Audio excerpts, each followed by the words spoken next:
Hi, this is Summer Massey with Arvest Bank, and I'm with Dwayne Fulk from Lathrop and Gage, and we're going to visit about the risks and pitfalls with partnerships in this episode of Why Businesses Fail. So we're going to get into some of the potential problems, but first, why do people enter into partnerships? Summer, people go into business for a variety of reasons. They might be trying to spread costs and risks. They might be trying to expand their financing options, or they might be trying to access new technologies and customers. They can invest in an existing entity. That's what angel investors and venture capitalists do. They can start a new entity, or they might just enter into a contract. Key issues include contributions, benefits, and restrictions on the owners, ownership and control, and exit strategies. These are often assumed, but should be verified through discussion and due diligence and documentation. Thank you, Dwayne. That was a great summary. So let's dig into things. What do you mean when you're talking about the discussion? Well, sometimes parties might be reluctant to define their roles because they're unrealistically optimistic. They might fear killing the deal by talking too much. If the venture is so tenuous, though, that just a few questions might upset the apple cart, then I think it should probably be upset.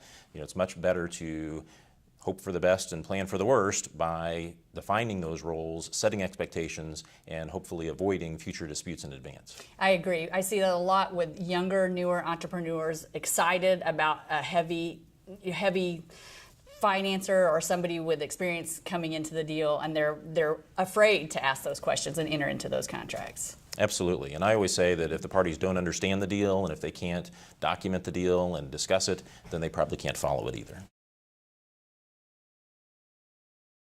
I agree due diligence is important, so walk us through that planning process and how due diligence comes into play. We always recommend a full complement of asset, lien, tax, and litigation searches, as well as credit and background checks, and to obtain financial statements and tax returns from the parties and investigate their contributions, as well as to obtain market analyses and do business and succession plans on the venture itself. The party should always ensure confidentiality when they're doing that and consider the source of the information, but the key is to trust but verify. So can you give us some examples where you've seen partnerships run into some of these pitfalls when these processes haven't been followed on the front end? Sure.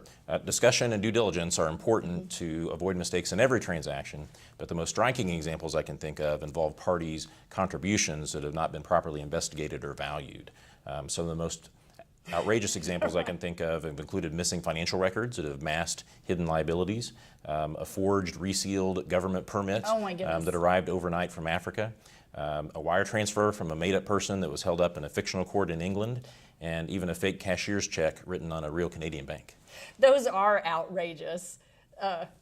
Definitely some due diligence that need to be done up front. Give us some examples, though, of more common pitfalls that you see when this due diligence process has been skipped. Well, I think the most common examples involve two partners that get together, maybe two friends that start a business, and they end up in situations they didn't anticipate. And so there may be a partner who has died or has become ill or maybe divorced, and so maybe is not putting as much time into the partnership as they intended. And so one partner is working more than 50% of the time, but is taking only out 50% of the profits. And so the partners have a dispute because of that. So when you see a dispute like that, how do things get resolved? Well, usually it involves someone else, a third party, either an attorney or a mediator or an arbitrator or sometimes a court, which might involve a judge or a jury. But in any case, it's usually a third party making decisions for the partners that they don't agree with, and so no one wins. I agree. Having someone else in there does truly upset the apple cart. So we have some examples of when it's not gone right, but we know partnerships work all the time. We see successful partnerships in big companies and small companies. So can you walk us through how those partnerships are successful? Well, I think the most successful partnerships have done the due diligence process, have discussed the different ways that they're going to resolve disputes, and have put them in writing.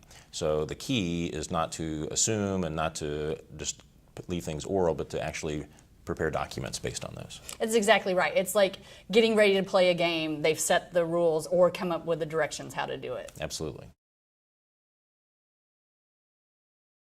So in a successful partnership, we understand that they've agreed to the rules of engagement. and that's done in writing, and that's part of the documentation. What are some issues with documentation that you see?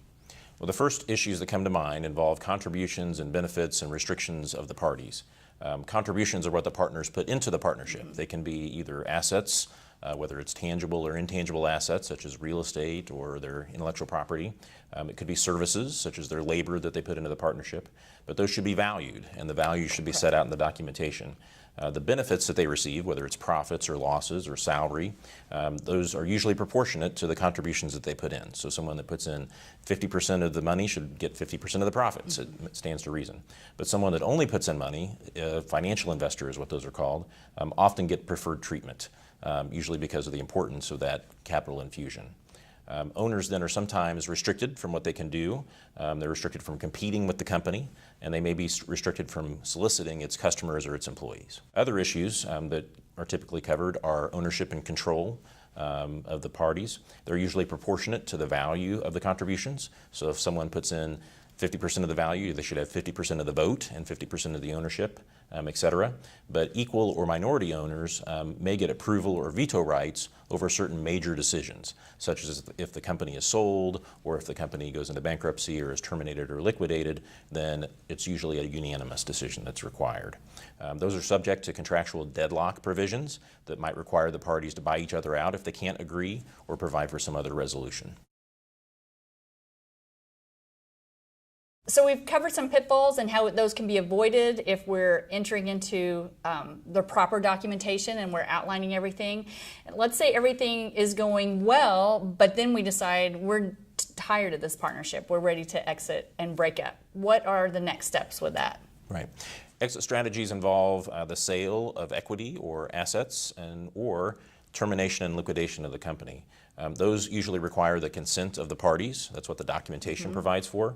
But it also might allow for a first right of refusal for one of the parties, or require a sale, on the other hand, in the event of death or default or deadlock or an involuntary transfer, such as in divorce or bankruptcy court. And then there are some funding instruments that are available for these situations that occur to transition the company.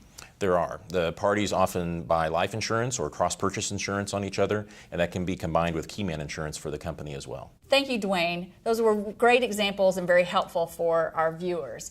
Next time, we'll be visiting even more about succession planning. All businesses transition at some point, whether it's to help an owner exit and retire, or to transition to a next generation, or to sell a business.